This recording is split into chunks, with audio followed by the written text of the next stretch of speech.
Assalamualaikum warahmatullahi wabarakatuh to our lecturer, Sir Ahmad Shah, and to our fellow friends. Today we are from Group 4, we'll be presenting about ASEAN Socio-Cultural Community, ASCC. So my name is Muhammad Fikri bin Yusof, and I will explain about the introduction of ASCC. First and foremost, ASEAN Socio-Cultural Community was adopted by the ASEAN leaders at the 27th ASEAN Summit on 22 November 2015 in Kuala Lumpur, Malaysia. So what is the objective of the establishment of ASCC? The objective of establishment of ASCC is to improve the quality of life of people in ASEAN region through the cooperative activities among the members of ASEAN that are focusing on people-oriented, people-centered, environmentally friendly. This is an effort towards the promotion of sustainable development to face a new and emerging challenge such as COVID-19 nowadays.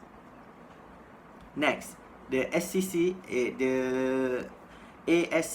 is committed to open a new opportunities to all members, to all countries, to collectively deliver and fully realize the human development, sustainable development, and through member states cooperation. This is including the cooperation in a wider range, including culture and information, education, youth and sports, health, social welfare and development, and also rights of women and children. There are some examples of opportunities that opened by ASCC. Furthermore, given the complex challenges in the region, ASCC envisions an ASEAN socio-cultural community where people can enjoy the benefit of being part of ASEAN community. In ASEAN socio-cultural community, ASCC also including ASCC Blueprint 2025 that strive for community that engage to benefit the people and also inclusive, sustainable, resilient and dynamic movement. In order to make this success, ASCC will working towards many ways such as a committed, participative and social responsible community for the benefit of ASEAN members. Secondly, it also inclusive community that promotes high quality of life, equitable access to opportunities for all, promotes and protects their human rights in their ASEAN members. Thirdly, a sustainable community that promotes social development and environmentally protection. Next is a resilient community with enhanced capacity and capability to adapt and respond to social and economic vulnerabilities, disasters, climate change, and other new challenges. It shows that ASEAN will cooperate together to overcome the challenge.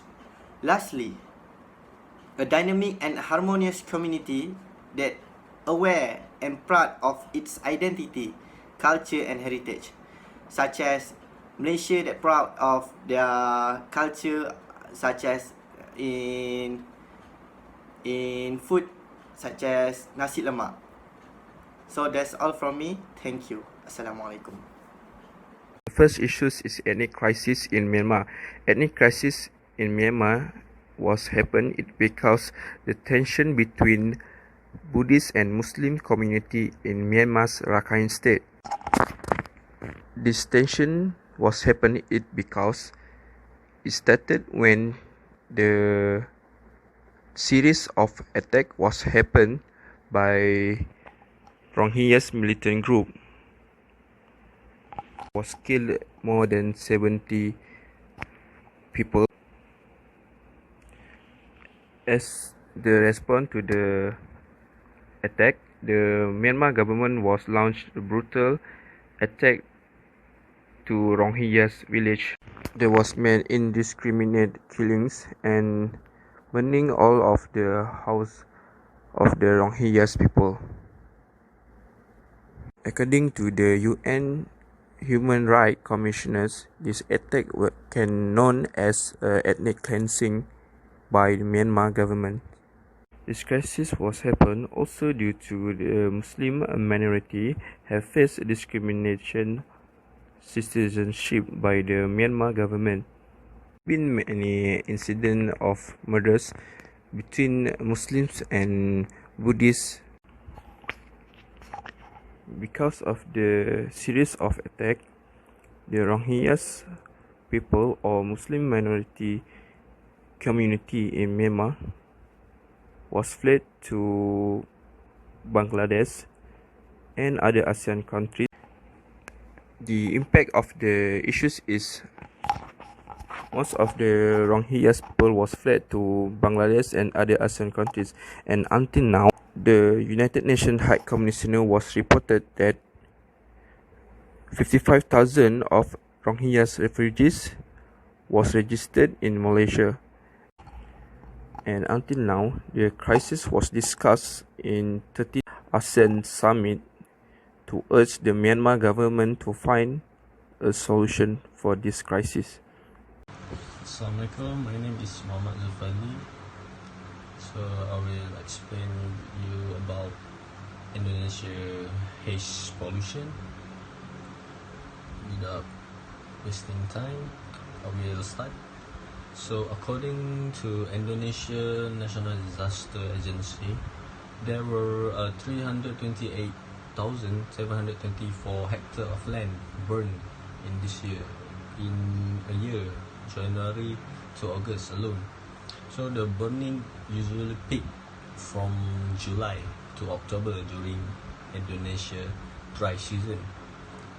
Many farmers take advantage of the conditions to clear vegetation for palm oil, palm and paper plantations using the slash and burn method.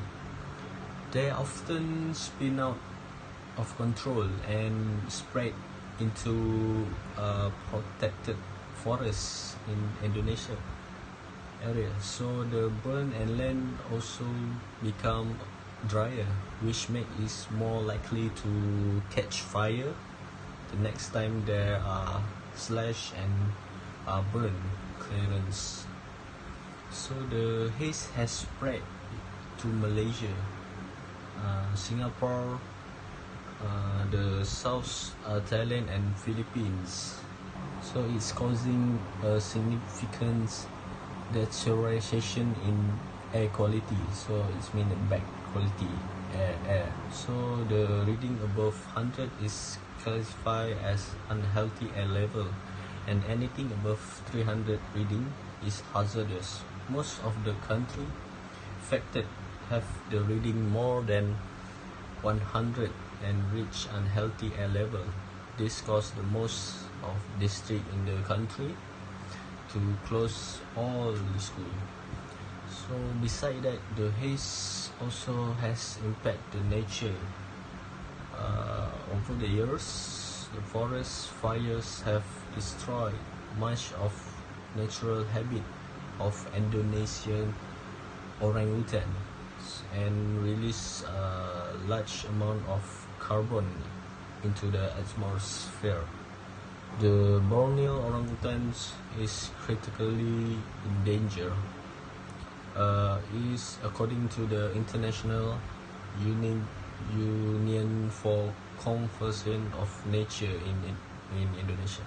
To manage this problem, ASEAN have made an agreement of transitory air pollution, and it has been signed by ASEAN member. The agreement was established in 2002 through has some foundation on in 1990. agreement made among ASEAN Minister of Environment which call for effort leading to the harmonization of transboundary pollution preventing and abatement practice. So the ASEAN member have been cooperate in this agreement. For example, Singapore have offered to start working directly with Indonesia farmers to encourage the sustainable practice and minimize the problem over time by tackling the haze issue at its roots. Singapore has worked with the farmer in the ways in Indonesia, Jambi province, so in the past. So that's all for me. Thank you.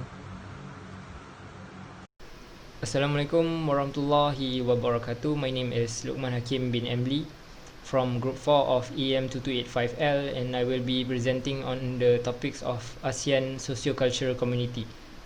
And I would like to start things off by highlighting the main objective of ASEAN Socio-Cultural Community. And the main objective of ASCC is to enhance the quality of life of the people, other than being a people-oriented and people-centered as well as environmental-friendly ASEAN.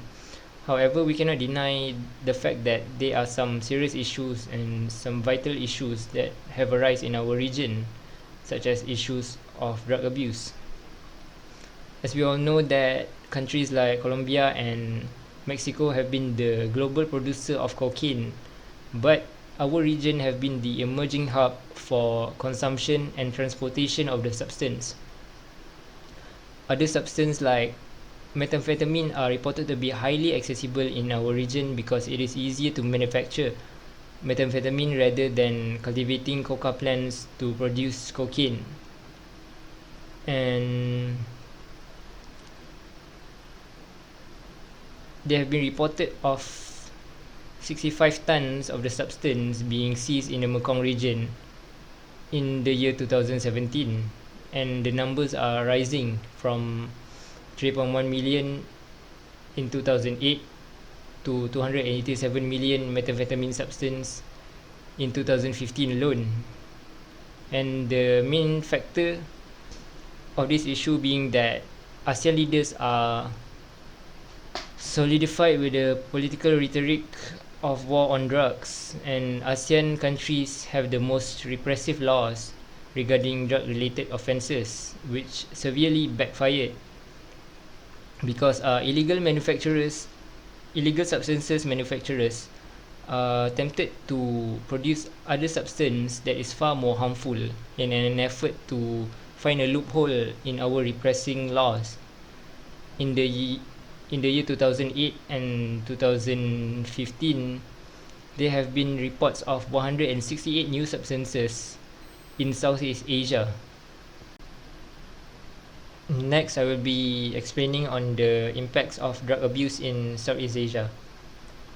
In the year 1998, the Joint Declaration for a Drug-Free ASEAN was signed by the ASEAN member states in an effort to eradicate the use, production, processing as well as trafficking of illegal substances by the year 2020.